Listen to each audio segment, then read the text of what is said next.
बिस्मिल्लाहिर्रहमानिर्रहीम। यूनिट 2 का paragraph number 7।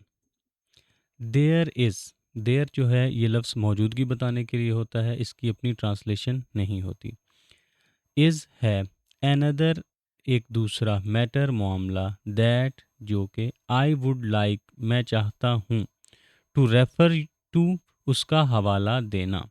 There is another matter that I would like to refer to, एक और मामला है जिसका मैं हवाला देना चाहता हूँ। ठीक है, इसकी ये ट्रांसलेशन हो जाएगी। माई यंग फ्रेंड्स, मेरे नौजवान दोस्तों, हिदर टू अभी तक, यू हैव बीन फॉलोइंग आप पैरवी कर रहे थे, द रट पुरानी रविश की। दरअसल जिस जगह से कोई जो है तांगा वगैरह या कोई व्हीकल गुजरती रहती है, तो उसके टायर से जो निशान बन जाता है, जो नाली सी बन जाती है, उसको कहते हैं रट। लेकिन ये इसका लफ्ज़ी तर्जुमा है, यहाँ इसका मतलब हो जाएगा पुरानी रविश। My dear friends, hitherto you have been following the rut, मेरे दोस्तों अभी तक आप पुरानी रविश की पैरवी कर रहे थे। ये इसकी ट्रांसलेशन हो गई। यू गेट योर डिग्रीज, आप अपनी डिग्रीज हासिल करते। And when you are thrown out, और जब आपको फेंका जाता, तो कोई फेंकता तो नहीं था, तो ज़्यादा बेहतर तर्जुमा होगा जब फारिग होते थे। ऑफ दिस यूनिवर्सिटी, इस यूनिवर्सिटी से, इन थाउजेंड्स हज़ारों की तादाद में। अच्छा, यहाँ तक कि पहले इसको कर लेते हैं कवर, फिर हम आगे चलते हैं। You get your degrees and when you are thrown out of this university in thousands, जब आप अपनी डिग्रियां हासिल करते और हज़ारों की तादाद में यूनिवर्सिटी से फारिग होते। जब आप अपनी डिग्रियां हासिल करते और हज़ारों की तादाद में यूनिवर्सिटी से फारिग होते, तो क्या होता था? ऑल दैट यू थिंक, आप जो सोचते थे, या आप ऑल दैट यू थिंक, जो चीज़ आप सोचते थे, यानी जो सारे का सारा आपका जिस चीज़ पर ध्यान होता था वो क्या था? आप जो कुछ आप सोचते थे। एंड हैंकर फॉर, और जिसकी शदीद ख्वाहिश रखते थे, यानी आपकी सारी की सारी सोच और सारी की सारी ख्वाहिश ना डिग्री लेने के बाद इसी बारे में होती थी। और वो क्या थी? इस गवर्नमेंट सर्विस, सरकारी नौकरी। तो जब आप यहाँ से फारिग होते थे, तो जिस चीज़ के आप बारे में आप सोचते थे वो सिर्फ और सिर्फ सरकारी नौकरी थी। जिस चीज़ की आप ख्वाहिश करते थे, जिसके बारे में सोचते थे, वो सरकारी मुलाजमत होती थी। तो अब इसका तर्जुमा क्या बन जाएगा जी सारे का? यहाँ से, जब आप डिग्री हासिल करते थे और हज़ारों की तादाद में यूनिवर्सिटी से फारिग होते थे, तो जो चीज़ आप सोचते थे वो सिर्फ ये थी, जो चीज़ आप सोचते थे या जिसकी शदीद ख्वाहिश रखते थे, वो सिर्फ और सिर्फ सरकारी मुलाजमत है।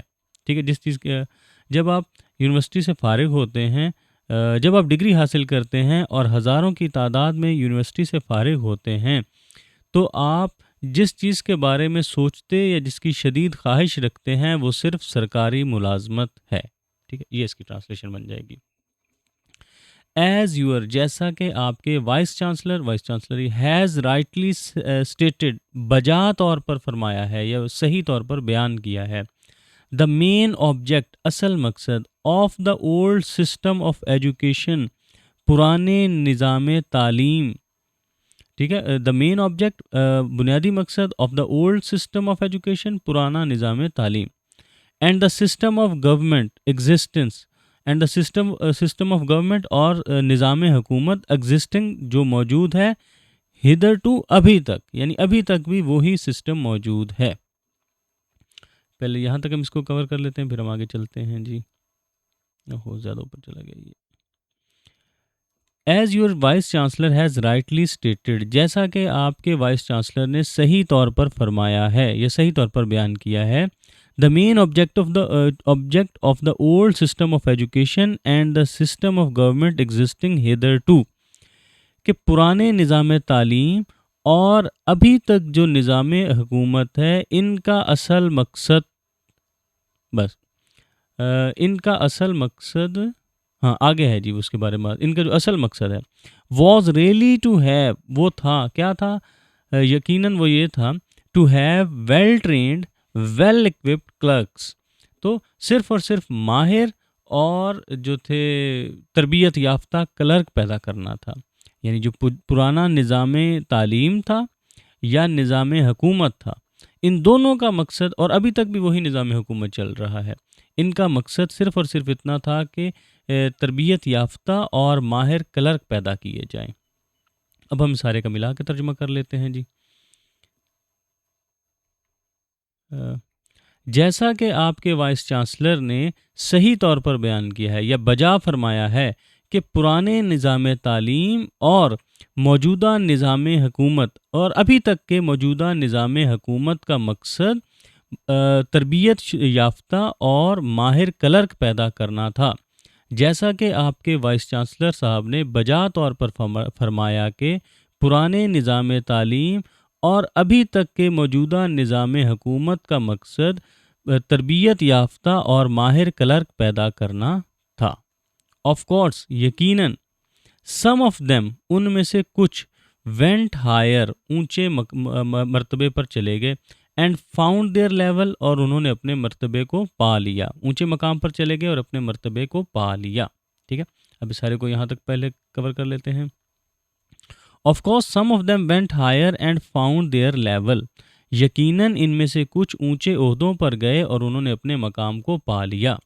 बट द होल आइडिया, लेकिन पूरा जो ख्याल था, जो पूरी सोच थी, वॉज थी टू गेट, हासिल करना, वेल क्वालिफाइड क्लर्क, माहिर क्लर्क हासिल करना था। To get well qualified clerks, माहिर क्लर्क हासिल करना था। But the whole idea was to get well qualified clerks, लेकिन इस पूरे निज़ाम के पीछे जो सोच थी वो ये थी कि माहिर क्लर्क हासिल करना, लेकिन मुकम्मल ख्याल माहिर क्लर्क हासिल करने का था। माहिर क्लर्क हासिल करने का था। अब हम सारे का मिला के तर्जुमा कर लेते हैं जिसका, वो क्या हो जाएगा जी। ऑफ कोर्स, हाँ, यकीनन इनमें से कुछ आला ओहदों पर गए और उन्होंने अपने मर्तबे को पा लिया, लेकिन पूरा ख्याल सिर्फ माहिर क्लर्क हासिल करने का था। यानी अगर कुछ लोगों को मिल गए तो वो एक एक्सेप्शनल बात है कि उनको मिल गई, वरना असल मकसद यही था कि क्लर्क पैदा हो सके। वरना जो असल मकसद था वो ये था कि इसमें से हम माहिर किस्म के जो क्लर्क है ना, वेल ट्रेंड और वेल क्वालिफाइड, वो क्लर्क्स हम यहाँ से हासिल कर सकें। अच्छा, आगे क्या है। Civil service was mainly staffed by the British, sorry बीच में कॉल की वजह से मुझे रुकना पड़ा, दोबारा हम स्टार्ट करते हैं यहीं से। सिविल सर्विस वॉज मेनली, बुनियादी तौर पर था, स्टाफ्ड, भर्ती किए गए, बाय द ब्रिटिश, बरतानवी या अंग्रेज़ों की जानिब से, एंड द इंडियन एलिमेंट, और हिंदुस्तानी अंसर, वॉज इंट्रोड्यूस, मुतारिफ करवाया गया था, लेटर ऑन, बाद में। अच्छा, civil service was mainly staffed by the British, civil service में बुनियादी तौर पर अंग्रेज़ भर्ती हुए थे, and Indian element was introduce later on, और बाद में इसमें हिंदुस्तानी अंसर शामिल हुआ था। सिविल सर्विस में बुनियादी तौर पर बरतानवी या अंग्रेज़ भर्ती हुए थे और बाद में इसमें हिंदुस्तानी अंसर शामिल किया गया था। एंड इट वेंट अप, और ये बढ़ता गया, प्रोग्रेसिवली, बतदरीज, और ये बतदरीज बढ़ता गया। अब हम सारे का इकट्ठा तर्जुमा करते हैं। यानी पहले इसमें सिर्फ बरतानवी भर्ती हो रहे थे और बाद में इसमें उन्होंने ये शामिल करने शुरू कर दिए हिंदुस्तानी, और आहिस्ता आहिस्ता फिर ये बढ़ता चला गया। सिविल सर्विस में बुनियादी तौर पर बरतानवी शहरी भर्ती हुए थे या क्या अंग्रेज़ भर्ती हुए थे इसमें, और बाद में इसमें हिंदुस्तानी अंसर को शामिल किया और बतदरीज ये सिलसिला बढ़ता चला गया। या इसकी जो ज़्यादा बेहतर ट्रांसलेशन है वो ये भी हो सकती है कि सिविल सर्विस में पहले बरतानवी लोगों को सिविल सर्विसेज का अमला बरतानवी लोगों पर मुश्तमिल था और हिंदुस्तानी अंसर को बाद में शामिल किया गया, जो कि बतदरीज बढ़ता चला गया। पहले सिविल सर्विसेज का अमला बरतानवी शहरियों पर मुश्तमिल था और इसमें हिंदुस्तानी अंसर को बाद में शामिल किया गया और ये सिलसिला बतदरीज बढ़ता चला गया। इस तरह से हो जाएगा। वेल खैर, द होल प्रिंसिपल, सारा असूल, वॉज था, टू क्रिएट, पैदा करना, अ मेंटेलिटी, एक जहनीत, अ साइकोलॉजी एक नफ्सियात, and a state of mind एक जहनी कैफियत, दैट के एन एवरेज मैन एक आम आदमी when he passed his BA और एमए जब वो अपना बीए और एमए पास करता, was to look for some job वो किसी नौकरी की तलाश करता, इन गवर्नमेंट हुकूमत में। तो यानी जब भी कोई इंसान इस सारे असूल का मकसद ये था कि ऐसी ज़हनियत पैदा कर दी जाए कि जैसे ही इंसान कोई डिग्री हासिल करे ना बीए या एमए की, तो फ़ौरी तौर पर उसका जहन इस तरफ जाए कि मैंने कोई सरकारी जॉब जो है वो हासिल करनी है। तो अब हम इसका तर्जुमा कर लेते हैं, क्या बन जाएगा। खैर इस सारे असूल का मकसद एक ऐसी जहनीत, नफ्सियात और जहनी कैफियत पैदा करना था कि एक आम इंसान जब अपनी एमए या बीए की डिग्री ले तो वो सरकारी नौकरी की तलाश में लग जाए। यानी वो जैसे ही वो डिग्री ले वो इसकी तलाश में निकल जाए। खैर इस सारे असूल का मकसद ऐसी सोच, ऐसी जहनीत, नफ्सियात ऐसी नफ्सियात और ऐसी जहनी कैफियत पैदा करना था कि जब एक आम आदमी अपनी बीए या एमए की डिग्री हासिल करे तो वो सरकारी नौकरी की तलाश में निकल जाए। ठीक है, उसको तलाश करने लग जाए। इफ़ ही गॉट इट अगर वो इसे हासिल कर लेता, यानी ठीक है वो नौकरी की तलाश में निकल गया ना, अगर वो इसको हासिल कर लेता, ही thought he had reached it's his height, तो ही थॉट वो सोचता, ही हैड रीच्ड वो पहुंच गया है, हिज हाइट अपनी बुलंदी पर, वो ये सोचता कि वो अपनी बुलंदी पर पहुंच गया है। ठीक है, if he got it he thought he had reached his height, अगर वो इसे हासिल कर लेता तो वो सोचता कि वो अपनी बुलंदी पर पहुंच गया है। ठीक है, सरकारी नौकरी को मेराज समझते थे कि अगर सरकारी नौकरी मिल गई तो बस जो वो मैक्सिमम अचीव कर सकता था उसने कर लिया है। I know and you all know, मैं जानता हूँ और आप सब जानते हैं, वट हैज़ बीन रियली, कि हकीकतन क्या हुआ, द रिजल्ट ऑफ दिस, इसका नतीजा। मैं जानता हूँ और आप जानते हैं कि इस सब का हकीकतन क्या नतीजा निकला। ठीक है, अब सारे का मिला के तर्जुमा कर लेते हैं। अगर वो इसे हासिल कर लेता तो वो सोचता कि वो अपनी बुलंदी पर पहुंच गया है। मैं जानता हूं और आप सब जानते हैं कि इस सब का क्या नतीजा निकला। आगे वो नतीजा भी बताया हुआ है।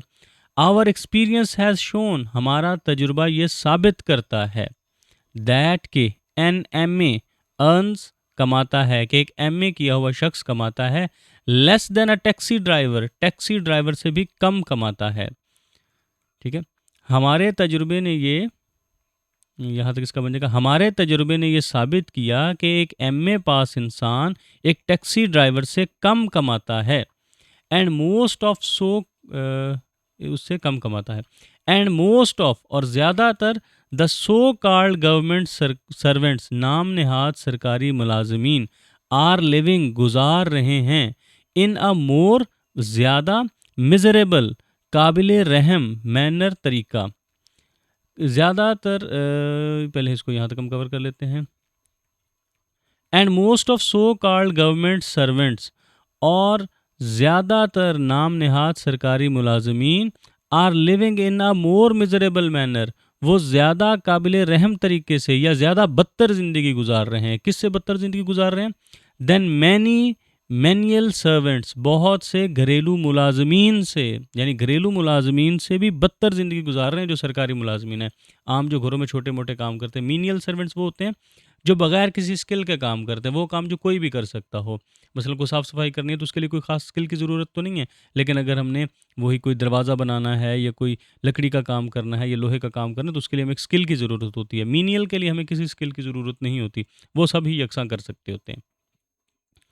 Who are employed by well to do, who are employed जो मुलाजिम हुए हैं, बाय वेल टू डू दौलतमंद पीपल, लोगों के, जो दौलतमंद लोगों के मुलाजमीन हैं, यानी ये जो घरेलू मुलाजमीन हैं, दौलतमंद लोगों ने जिनको काम पे रखा हुआ है, वो ज़्यादा बेहतर ज़िंदगी गुजार रहे हैं, और ये जो सरकारी मुलाजमीन है ये उनसे बदतर ज़िंदगी गुजार रहे हैं। ठीक है, हाँ ठीक है, यहाँ से शुरू होगा, बल्कि पहले ये अगले वाले हाफ का कर लेते हैं। बहुत से नाम नेहाद सरकारी मुलाजमीन उन घरेलू मुलाजमीन से भी बदतर ज़िंदगी गुजार रहे हैं जिन्हें खुशहाल लोगों ने मुलाजिम अपने यहाँ काम पर रखा हुआ है। बहुत से नाम नहाद सरकारी मुलाजमीन उन घरेलू मुलाजमीन से बदतर ज़िंदगी गुजार रहे हैं जिन्हें खुशहाल लोगों ने घर पे मुलाजिम रखा हुआ है या अपने यहाँ मुलाजिम रखा हुआ है, अपना मुलाजमत पर रखा हुआ है। अब हम सारे का पूरे जो है सेंटेंस उसका तर्जुमा कर देते हैं। हमारे तजुर्बे ने साबित किया है कि एक एमए पास शख्स एक टैक्सी ड्राइवर से कम कमा रहा है या कम कमाता है। अर्न्स अर्न्स आ गया ना, प्रेजेंट इंडेफिनिट। हमारे तजर्बे ने साबित किया है कि एक एमए पास शख्स एक टैक्सी ड्राइवर से कम कमाता है और ज़्यादातर नाम नहाद सरकारी मुलाजमीन उन घरेलू मुलाजमीन से बदतर ज़िंदगी गुजार रहे हैं जिन्हें खुशहाल लोगों ने अपने यहाँ मुलाजमत पर रखा हुआ है। ठीक हो गया कि वो बदतर ज़िंदगी गुजारे उससे। नाउ अब मैं वॉन्ट चाहता हूँ, यू आपसे, to get out of that कि इसमें से निकल आएँ, किस में से, रट, इस रविश से, इस भेड़ चाल से, ये जो पुरानी आपने डगर इख्तियार की हुई थी उससे आप निकल आएँ। एंड दैट मेंटालिटी, और उस जहनीत से भी निकल आएँ। ठीक है, अब मैं चाहता हूँ कि आप उस पुरानी डगर से कि वो नौकरी जैसी डिग्री ली और नौकरी की, सरकारी नौकरी की तलाश में निकल पड़े, उससे निकल आएँ और इस जहनीत से भी निकल आएँ कि हमने सिर्फ नौकर ही बनना है। एज जैसा कि नाउ अब, वी आर इन, हम हैं इसमें, किसमें, फ्री पाकिस्तान, आज़ाद पाकिस्तान में, क्योंकि अब हम, जैसा कि अब हम आज़ाद पाकिस्तान में हैं। ठीक है, now I want you to get out of that rut and that mentality. अब मैं चाहता हूँ कि आप इस जहनी रविश और आप पुरानी रविश और इस जहनीत से बाहर निकल आएँ। As now we are in free Pakistan, जैसा कि अब हम आज़ाद पाकिस्तान में हैं। अब मैं चाहता हूँ कि आप इस रविश और इस जहनीत से बाहर निकल आएँ, जैसा कि क्योंकि अब हम आज़ाद पाकिस्तान में रहते हैं। अब मैं चाहता हूँ कि आप इस पुरानी रविश और इस जहनीत से बाहर निकल आएँ, क्योंकि अब हम आज़ाद पाकिस्तान में रहते हैं। इस तरह से हमारी ट्रांसलेशन हुई मुकम्मल।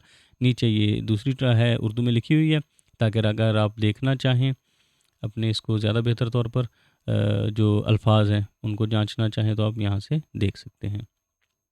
ये हमारे पास है जी इसकी ट्रांसलेशन, आप स्क्रीनशॉट ले सकते हैं इसका ताकि इसको नोट्स बना लें।